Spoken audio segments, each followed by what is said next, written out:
দেখো, লাভ ক্ষতির যে তোমাদের সাজেশন দিয়েছিলাম তাতে একটা অঙ্ক ছিল, প্রদীপ বাবু দুটি কাঠের চেয়ার একই দামে তৈরি করলেন এবং চেয়ার দুটির প্রত্যেকটির ধার্য মূল্য ঠিক করলেন 1250 টাকা। ঠিক আছে, দুটো চেয়ার ধরি, প্রথম একটা চেয়ার আছে, এখানে একটা চেয়ার আছে, প্রথম চেয়ারেরও ধার্য মূল্য 1250 টাকা, দ্বিতীয় চেয়ারের ধার্য মূল্য 1250 টাকা, মানে লেখা থাকে যে দামটা চায় দোকানদার সেটা হচ্ছে 1250 টাকা। তিনি একটি চেয়ার 8% ছাড়ে বিক্রি করে 15% লাভ করলেন। একটি যেমন প্রথম যে চেয়ারটা বিক্রি করলেন সেখানে 8% ছাড় দিলেন, দিয়ে তার লাভ হলো 15% লাভ হলো। যদি তিনি দ্বিতীয় চেয়ার 1120 টাকায় 1120 টাকা বিক্রি করেন, তাহলে তার মোটের উপর শতকরা লাভ কত? দুটি চেয়ার যদি বিক্রি করে, দুটো চেয়ার বিক্রি করার পরে তার মোট লাভ কত? দুটো চেয়ার থেকে সে শতকরা কত লাভ পেল? ঠিক আছে, দেখে নাও। তাহলে দুটো চেয়ার বুঝতে পারছো, তাহলে লিখবো কি প্রথম চেয়ারের ক্ষেত্রে।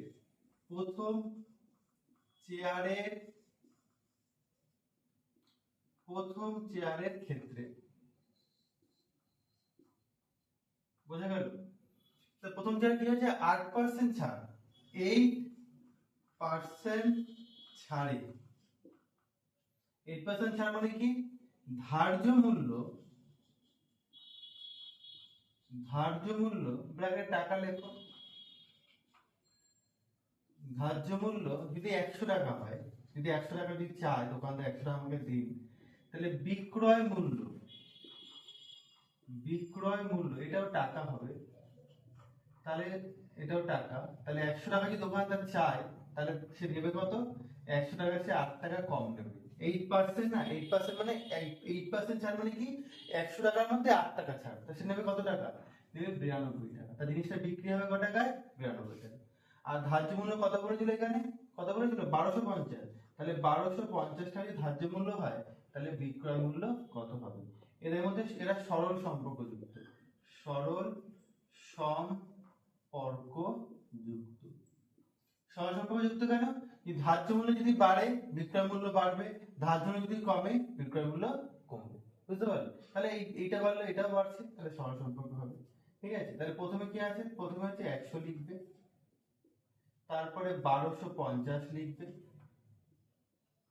ডবল স্টোর দিয়ে 92 লিখবে, একটা স্টোর দিয়ে লিখবে 0 অনেকে 100 ধরে, দরকার নেই। তাহলে অতএব নির্ণেয় বিক্রয় মূল্য, বের করতে হবে আমাদের। বিক্রয় মূল্য, তবে একা আছে কি? এখানে একা আছে 92টা বসা, গুণ দাও, গুণ দিলে 1250 চলে যাবে উপরে, আর তোমার 100 চলে আসবে নিচে। যদি সরল সম্পর্ক হয় তাহলে কি হবে? এই যেটা আছে এটা উল্টে যায়, এই 1250 নিচে আছে, 1250 উপরে যাবে, আর 100টা উপরে আছে, 100 কোথায় আসবে? নিচে। এটা একটু বুঝে নেবে। তাহলে এই শূন্য কেটে দিলাম, কাটাকুটিটা ভালো করে বুঝবে। শূন্য শূন্য কেটে গেল, 5 দিয়ে কাটো, 5 দিয়ে কাটলে 5 25 125, 5 দিয়ে কাটলে 5 দুগুণে 10, 2 দিয়ে কাটো, 2 অক্ষে 2, 2 দিয়ে কাটো, 4 দুগুণে 8 আর 6 দুগুণে 12, 25 দিয়ে গুণ করো। দেখো, 6 25 150 শূন্য হাতে আমার 15, 4 25 100 আর 15 কত হবে? 115, এত টাকা। তাহলে কি হলো? এটা বিক্রয় মূল্য হলো, প্রথম চেয়ারের বিক্রয় মূল্য। বুঝতে পারলে? আচ্ছা, এবার পরের কোশ্চেনে পড়ছি, দেখো। এই যে কত টাকা বিক্রি করেছে? বিক্রি করেছে 1150 টাকায়। বুঝতে পারলে? করে কত পার্সেন্ট লাভ হয়েছে? 15%। তাহলে কি লিখবো? 15% লাভ লিখবো। বুঝতে পারলে? এটা পুরো বুঝে দিলাম।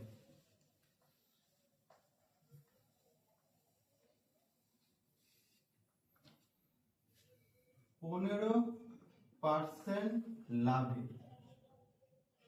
বুঝতে পারলে? তাহলে হচ্ছে তোমার প্রথমে লিখো বিক্রয় মূল্য, লিখো বিক্রয় মূল্য, সেটা কি হবে? টাকা। আর এর পাশে কি হবে? ক্রয় মূল্য, ক্রয় মূল্য কি হবে? টাকা। 15% লাভ মানে কি? 100 টাকা জিনিসটার যদি দাম হয়, তাহলে সে 15 টাকা বেশি নেবে, তাহলে নেবে কত? 115 টাকা। যে দাম কত বললাম? 100 টাকা বলেছি। তো কত হয়েছিল ওখানে? 1150 হয়েছিল। 1150 টাকা জিনিসটা তো বিক্রয় মূল্য ছিল, তাহলে ক্রয় মূল্য কত হবে? এটাও সরল সম্পর্ক, সরল সম্পর্ক যুক্ত। তাহলে আবার সেই 115 লিখবো, ইস্টু দিয়ে 1150 লিখবো, ডবল ইস্টু দিয়ে 100 লিখবো, আর একটা ইস্টু কোশ্চেন মার্ক লিখবো। তাহলে কি হবে,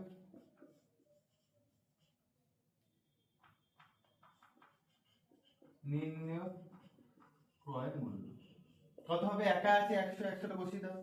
আগেই বলেছিলাম যেটা একা আছে এটা বসিয়ে হবে, গুণ হবে, সব সরল সম্পর্কগুলো উল্টে যায়। তো কি বলেছিলাম, 1150 যাবে উপরে আর 115 হবে নিচে, এটা কাটলে কত হবে, 10 হবে। তাহলে কত হবে, 1000 টাকা।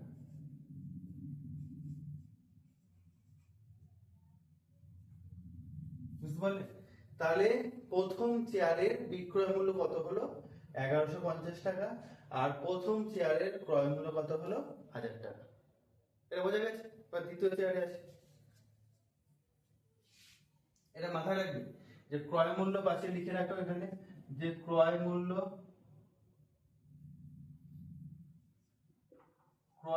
প্রথম চেয়ারের ক্রয় মূল্য এখানে লিখে রাখি তোমার 1000 টাকা, আর বিক্রয় মূল্য লিখে রাখি 1150। এবার দেখো দ্বিতীয় চেয়ার,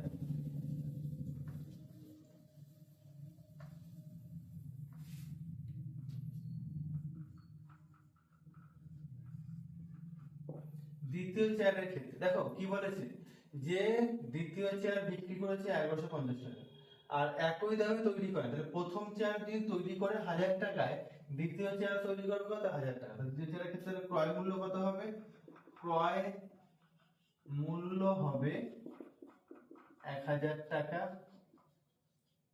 আর বিক্রয় মূল্য হবে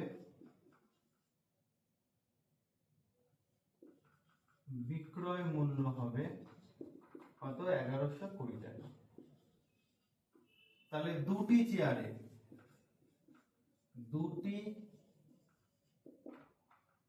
চেয়ারের মোট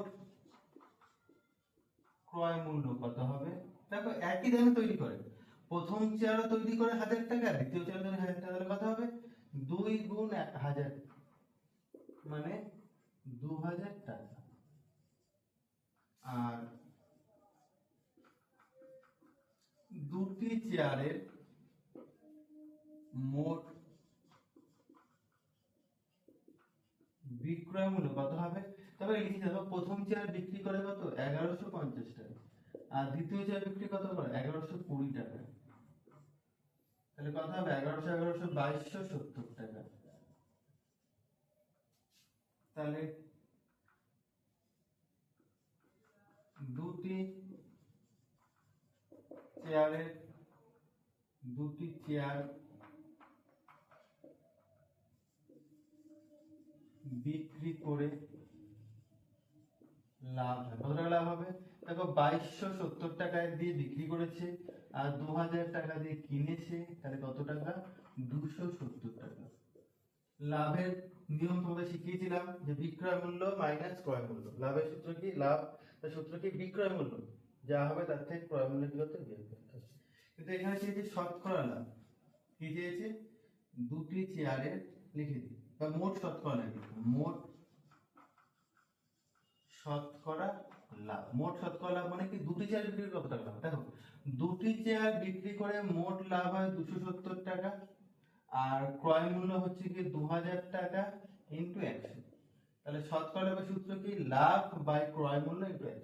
লাভ বাই ক্রয় মূল্য ইনটু 0 0 কেটে যায়, 0 0 0 0 কেটে যায়। তাহলে কত হবে এখানে, 27/2, 2 অক্ষে 2, 6 2, 2 অক্ষে 2, 3 2, 13 1/2। শতকরা লাভ হবে 13/1/2। বা তুমি এটা লিখতে পারো, পয়েন্ট লিখতে পারো 13.5, যেটা লিখতে পারো। ঠিক আছে।